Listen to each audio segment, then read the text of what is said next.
Hai Sobat Pintar, jumpa lagi dengan Kak Kiki Tentor Biologi. Nah, hari ini kita akan membahas soal-soal dan pembahasan UTBK tahun 2021. Nah, soal ini itu udah ada di fitur tes pintar. Jadi Sobat Pintar jangan lupa cek di dalam aplikasinya. Nah, langsung saja kita ke soalnya.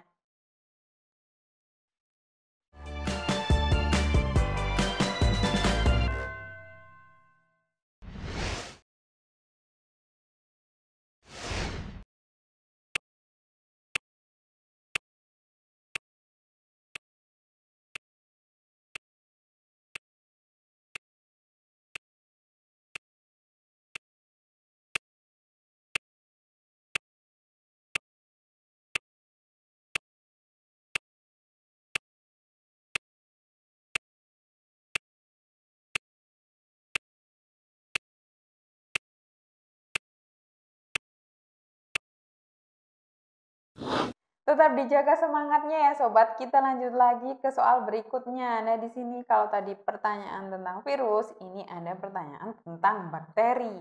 Nah, yang ditanyakan adalah bakteri yang berperan penting dalam pelepasan unsur hara pada tanah.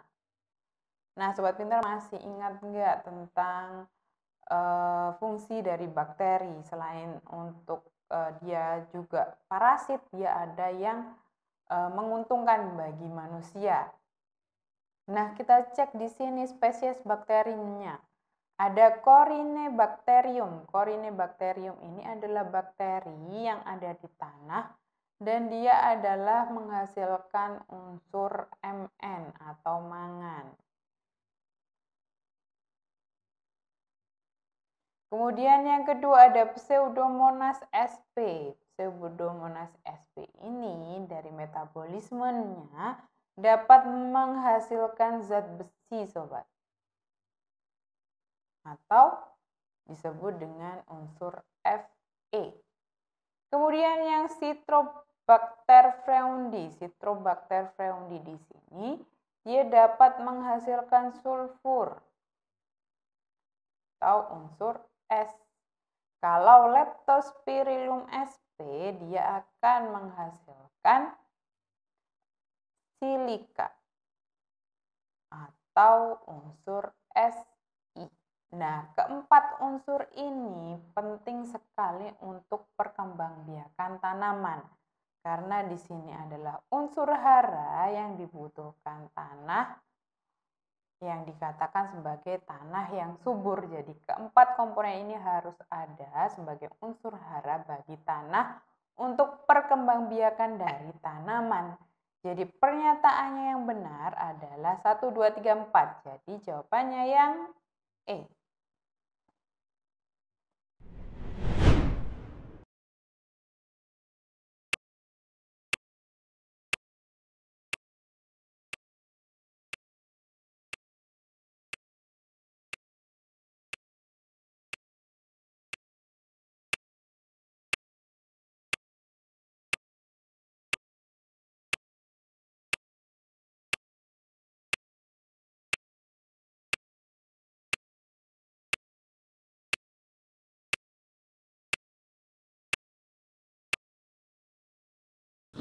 Gimana sobat, masih semangat ya? Sudah dikerjakan belum soalnya? Di sini ada soal tentang asal-usul terbentuknya makhluk hidup. Seperti yang sobat pintar ketahui bahwa asal-usul perkembangan makhluk hidup itu ada dua teori. Ada peneliti yang mendukung teori biogenesis, ada juga peneliti yang mendukung teori abiogenesis. Nah, yang ditanyakan di sini adalah tokoh yang berperan penting dalam pembuktian teori biogenesis. Teori biogenesis di sini adalah dia membuktikan bahwa makhluk hidup itu berasal dari makhluk hidup. Kalau abiogenesis, A itu bukan, berarti makhluk hidup bukan dari makhluk hidup lain, tapi dari benda mati. Nah, yang berhasil membuktikan adanya teori biogenesis adalah yang pertama kita cek adalah Francisco Redi. Francisco Redi di sini itu berhasil membuktikan teori biogenesis dengan kaldu. Air kaldu. Kemudian kalau yang kedua ada Lazarus Palazzani, itu dia dengan dagingnya, eksperimen daging, menggunakan daging. William Louis Pasteur dengan kaldu dan juga tabung leher angsanya atau tabung leher panjang. Ini juga benar. Kalau Anthony van Leeuwenhoek di sini dia adalah penganut teori abiogenesis. Selain Anthony van Leeuwenhoek, dia ada juga Aristoteles. Aristoteles di sini juga penganut teori abiogenesis. Jadi jawaban yang paling tepat adalah ilmuwan yang pertama, kedua, dan ketiga, yakni yang A.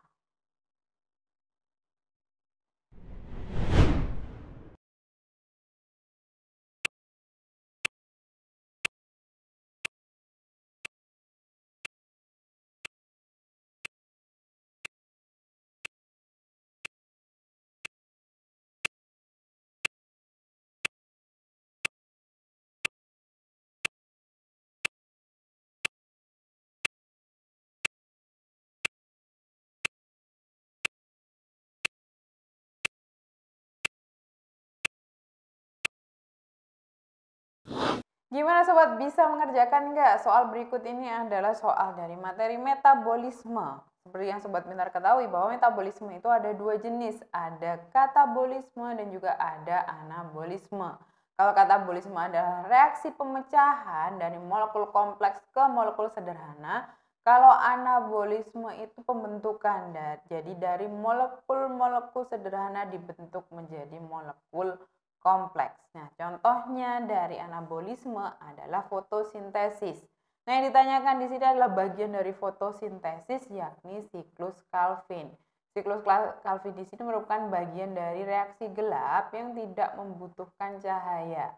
Nah, reaksi gelap di sini terjadi di bagian daun, tepatnya di stroma. Nah, hasil akhir dari siklus Calvin ini adalah akan menghasilkan glukosa, sobat. Yang dibutuhkan di sini adalah pertama kali prosesnya adalah fiksasi CO2. Nah, fiksasi CO2 di sini otomatis dia akan memerlukan CO2. Glukosa tadi bukan sebagai komponen yang diperlukan, tapi hasil akhirnya, sobat. Jadi ini kurang tepat. Dalam proses pembentukan glukosa di sini otomatis di siklus Calvin dia akan membutuhkan energi, dan mata uang energinya adalah dalam bentuk ATP atau adenosin trifosfat. Jadi yang ketiga ini benar. Nah, untuk air atau H2O di sini tidak dibutuhkan pada siklus Calvin. Jadi ini juga kurang tepat. Jadi jawaban yang benar adalah komponen 1 dan 3. Dapat kita simpulkan jawaban yang paling tepat adalah yang B.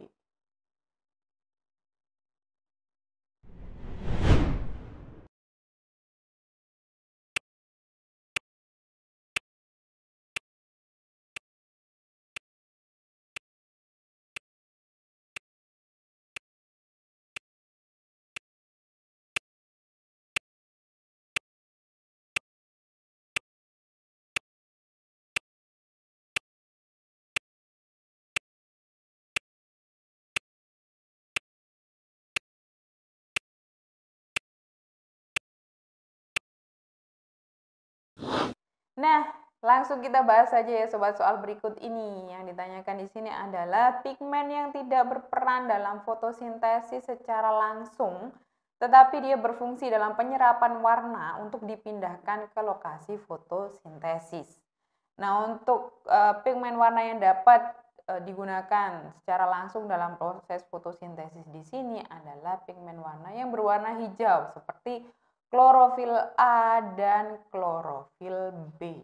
Ya, berperan secara langsung.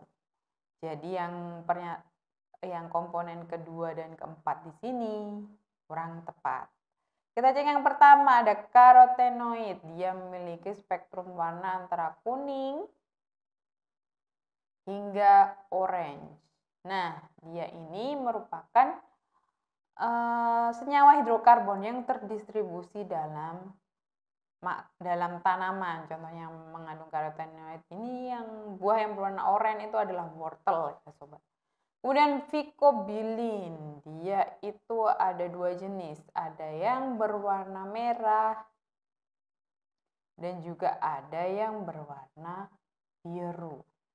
Dia bisa berperan dalam fotosintesis tapi tidak secara langsung. Jadi yang benar adalah pernyataan yang pertama dan ketiga.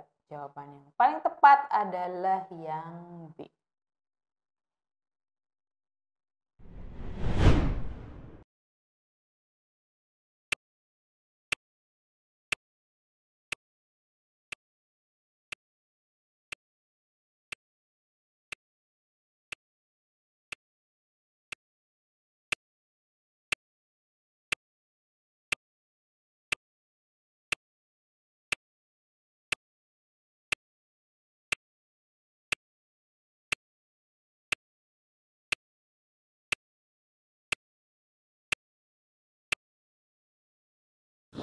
Masih semangat ya sobat, yuk kita bahas soal berikut ini. Nah, yang ditanyakan adalah tentang porifera.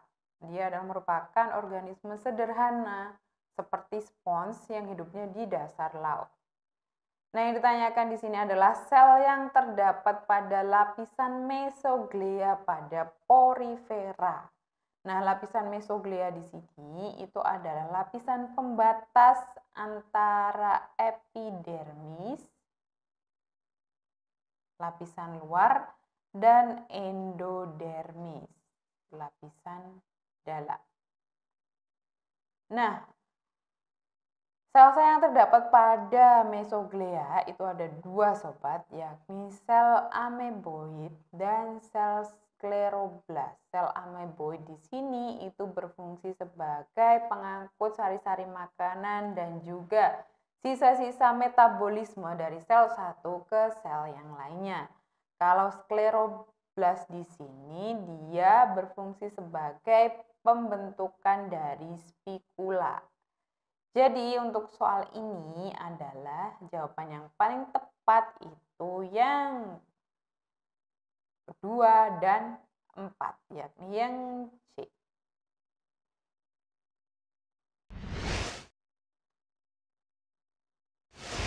Nah sobat, kita sudah selesai untuk membahas latihan soal-soal UTBK tahun 2021 yang ada di fitur tes pintar.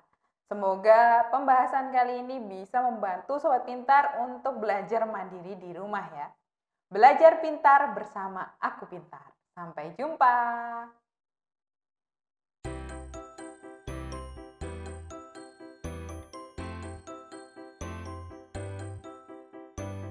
Belajar pintar bersama Aku Pintar. Download sekarang.